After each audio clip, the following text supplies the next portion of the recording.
Vous écoutez l'émission Raconte ta ville ou ton village.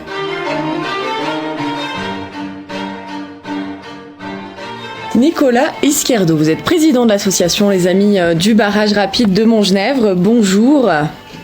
Bonjour, merci de m'avoir invité. Je vous en prie, avec plaisir. On va parler donc de votre association, Les Amis du barrage rapide de Montgenèvre. Est-ce que vous pouvez nous la présenter brièvement ? Alors, c'est une association qui a pour but de réaménager le barrage rapide de Montgenèvre comme en 1940. C'est-à-dire, il y a le bâtiment là qui l'extérieur vient d'être refait par la commune, mais après, tout l'intérieur est en phase de redevenir comme en 1940 avec tout l'équipement. Alors il y a l'équipement militaire, guerrier, avec des mitrailleuses, des fusils mitrailleurs, un jour peut-être un canon, mais après, il y a encore plus intéressant, c'est tout l'aspect humain, avec l'éclairage de l'époque, avec comment est-ce qu'ils faisaient pour se nourrir, pour se chauffer, pour se laver, pour se soigner, et ainsi de suite, communiquer aussi. Donc tout est à peu près à l'intérieur, et comme c'est assez petit, ça fait moins de 40 mètres carrés, donc en 40 mètres carrés, on a un bon aperçu de la vie du soldat en 1940. Dans des conditions quand même de froid, Montgenèvre. Oui, mais il y avait quand même un poêle à l'intérieur. Oui, aussi du point de vue technique, il y avait des choses assez uniques. Il y avait une barrière qui sortait du blocos et qui pouvait bloquer la route en 6 secondes, parce qu'on craignait qu'une attaque surprise de nos voisins sans déclaration de guerre force la frontière, et donc ce blocos a été construit à partir des années 1932 pour parer à ce genre d'attaque surprise.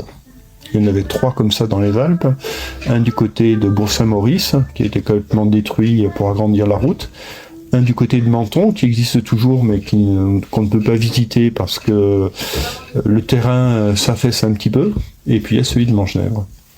Donc un riche patrimoine à préserver.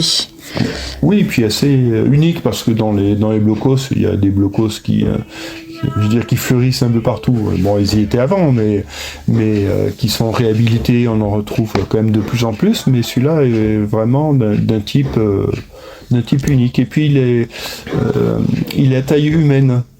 Il y avait uniquement 7 soldats à l'intérieur, dont un habitant de Montgenèvre. C'était fou de penser que dans toutes nos fortifications, que ce soit au Janus, il y avait 10% de Briançonnais, à Serrières, il y avait 10% de Séverin, et à Montgenèvre, donc il y avait un gars de Montgenèvre. Donc les gens étaient très très motivés et savaient pourquoi ils étaient là en tout cas. Quand on dit barrage rapide, on s'attendait à un barrage plutôt avec de l'eau. Là, barrage rapide, d'où le nom dû à la rapidité de couper la route en 6 secondes, comme vous avez dit.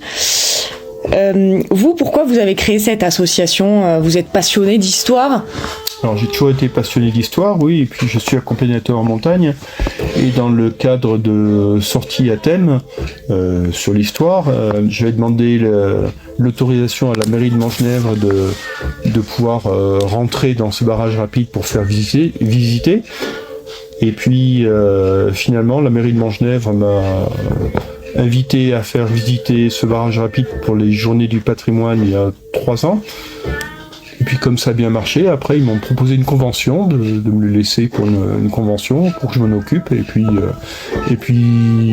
avec des amis surtout alsaciens qui étaient un peu spécialistes de la chose, commençaient à se dire qu'on pourrait le remettre comme avant. Alors c'était vraiment, il y avait pratiquement plus rien à l'intérieur, et le retrouver maintenant, oui, ça fait vraiment une grande aventure, une grande aventure. Et justement, là, lors des Journées européennes du patrimoine, les 21-22 septembre, vous organisez une visite libre en quelque sorte. Oui, donc j'organise toujours des visites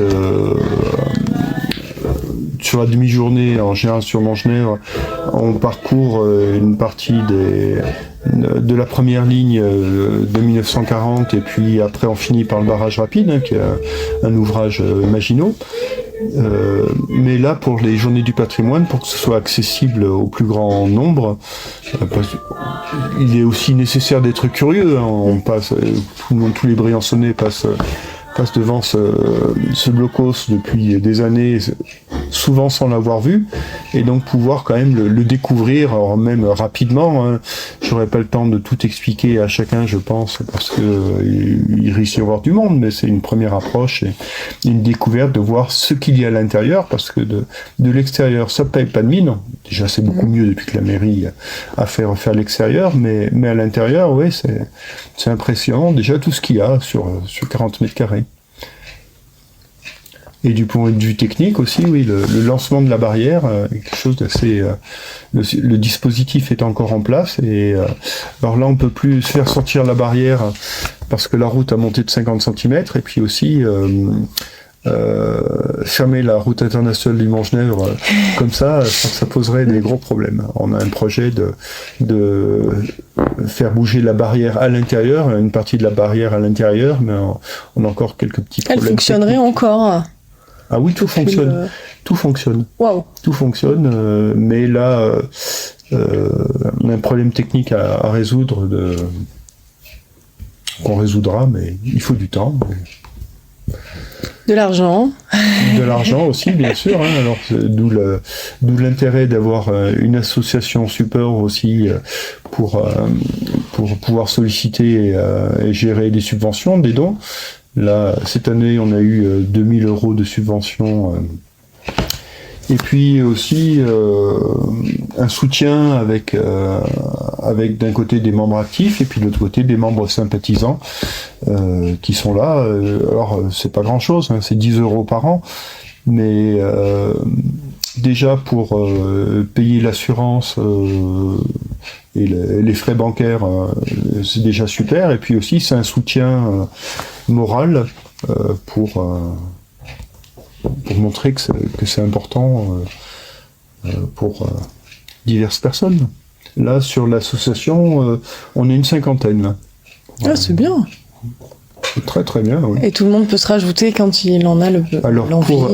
Pour être membre sympathisant, oui. Pour être membre actif, c'est un peu plus compliqué, hein, mais pour être membre sympathisant, tout le monde est bienvenu. On peut retrouver toutes vos visites, etc. Vous avez un site internet? Pas encore. Voilà. En cours. Page Facebook? Oui, pour l'instant, c'est la page Facebook là qui fonctionne le mieux. Alors, donc les amis du barrage rapide.